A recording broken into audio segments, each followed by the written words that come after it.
Throughout the 70 years of Godzilla, we've had Godzillas ranging from those who are harmed by mere conventional weapons to those who can tank entire moons. The two Godzillas that are most commonly viewed as the strongest make others look like mere ants. In the left corner, we have Godzilla Earth.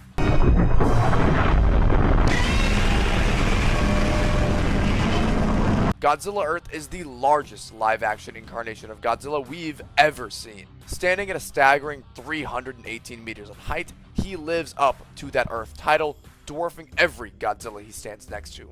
On the right, we have what is believed by many to be the strongest live-action Godzilla in the franchise, Burning Godzilla.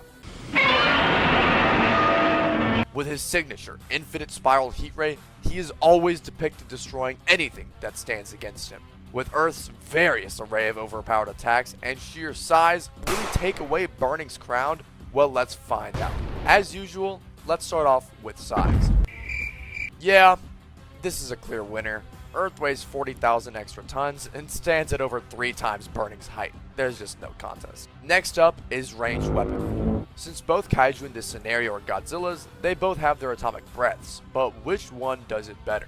Earth Godzilla comes with a variety of ranged weapons. We have his standard atomic breath, the super oscillatory wave, and the plasma cutter. His atomic breath is insanely powerful and precise, as it is said to move at the speed of light. The energy output of his beam is measured to be 3 terawatts. He was able to destroy Mechagodzilla City's nanometal, destroy a portion of the Himalayas, and destroy Void Ghidorah's black holes.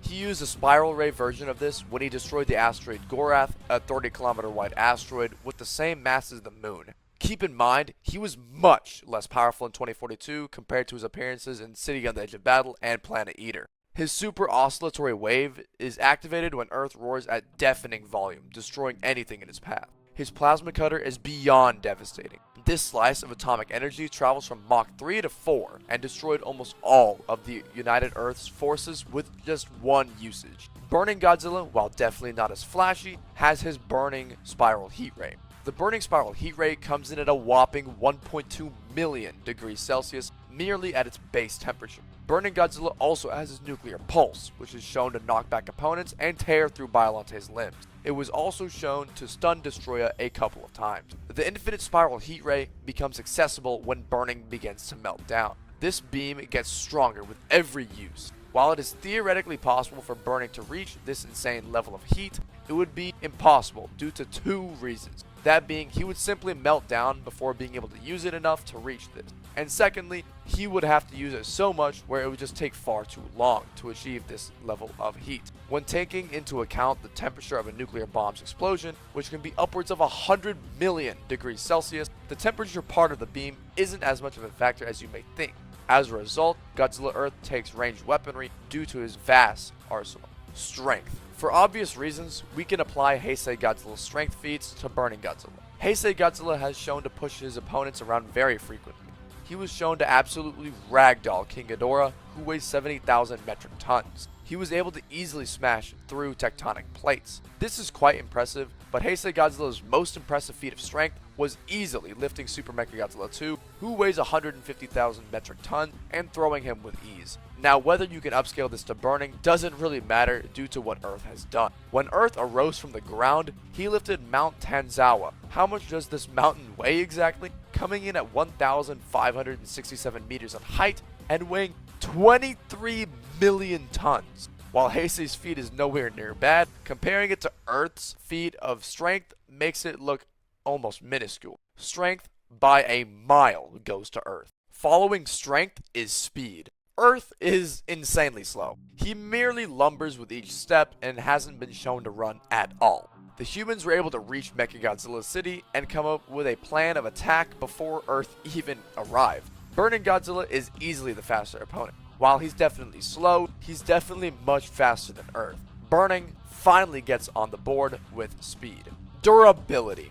Godzilla Earth in the year 2031, Godzilla was nuked by the US government 150 times. These nuclear bombs, as mentioned before, can be upwards of 100 million degrees Celsius and totaled to be 57 to 62 gigatons of TNT. Godzilla left without a scratch. He tanked all of these without the use of his permeable shield.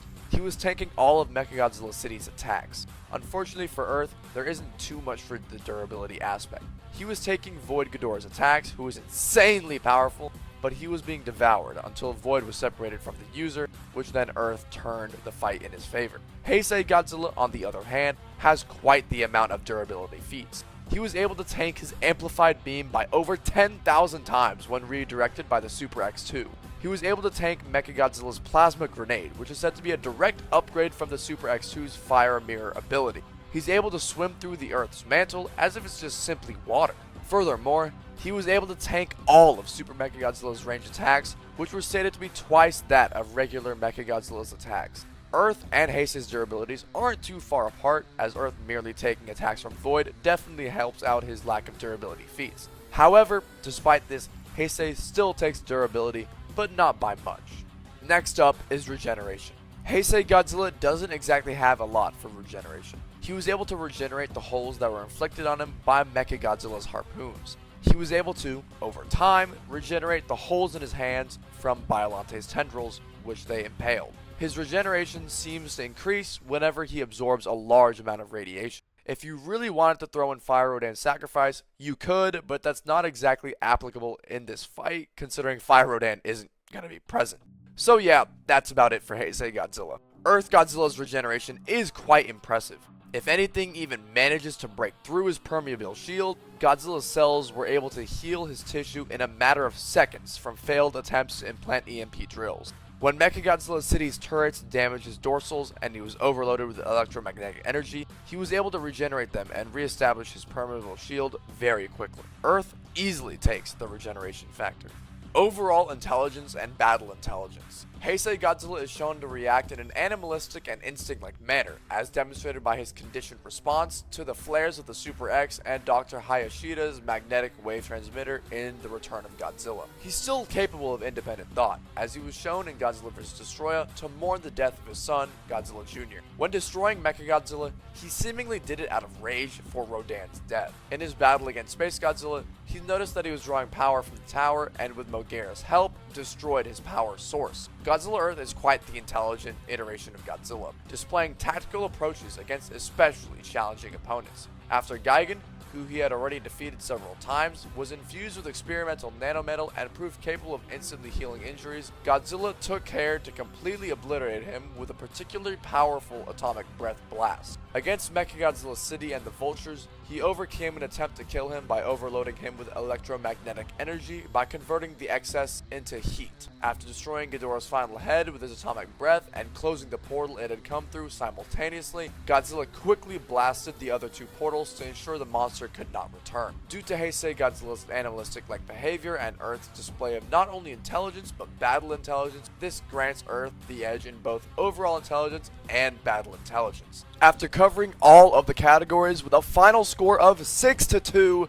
Godzilla Earth does in fact take the victory by a large margin. Let's get something out of the way. Burning's meltdown explosion will not be taken into effect, as for one, this only happens when he gets that unstable temperature, and we don't even know if he could even reach that temperature before he even gets folded. And secondly, him exploding isn't even winning the fight, that's just simply the aftermath. Now, before you guys start waging war in the comments, this fight could be a lot closer than what the tally indicates. The sole reason as to why Earth would even win this fight is his wide arsenal, which is shown to be insanely powerful, and his permeable shield, which we only briefly touched upon earlier. Some may argue that Earth's shield could be breached by Burning, but this is just simply not the case. Burning's heat ray wouldn't even have enough energy or heat to break through. Earth, for one, was taking explosions that can get as high as 100 million degrees Celsius, and he wasn't even flinching or even taking a visible scratch. So this heat wouldn't even be much of an issue for him. This permeable shield of his is basically impenetrable. The only way to bypass it is to overload his internal EMP, which Burning has no way of doing. The only thing that was even able to bypass this permeable shield was Void Ghidorah, and that's just because he doesn't even abide by our own laws of physics. After all this, if you still disagree, just remember, due to Burning's insane output of heat, Earth would be constantly powered up in this fight and would be in his scarlet form, which would make this fight complete overkill. Earth's permeable shield is the largest factor as to why he would, while it wouldn't be easy, take this victory and claim his title as the strongest live-action Godzilla to an extent. Looks like we've reached the end of the video. If you've made it this far, consider dropping a like and subscribing. I stream kaiju gaming very often and love making just general Godzilla content. If you enjoy the style of content, this is definitely the channel for you. With all that being said, this has been FDA, and I'll see y'all in the next one. I created a monster, cause nobody wants to see monster no more. They want shady, I'm top liver. Well, if you want shady, then